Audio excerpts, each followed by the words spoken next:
আজ আমরা দুই বন্ধু একটা কাজে গিয়েছিলাম।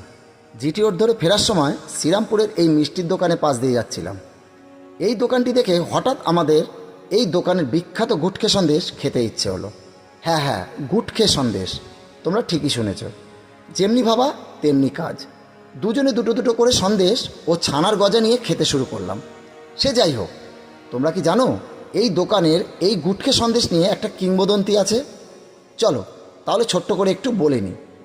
এটা হলো শ্রীরামপুরের রাধাবল্লভজিউ মন্দির।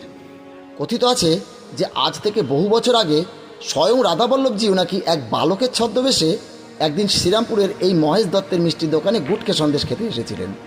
সন্দেশ খাওয়ার পরে তার কাছে কোনো টাকা না থাকায় তার হাত থেকে একটি বালা খুলে সন্দেশের মূল্য চোকান। এদিকে পূজারী মন্দিরে পুজো করতে এসে দেখেন যে রাধাবল্লভজিউর হাতে বালাটি নেই।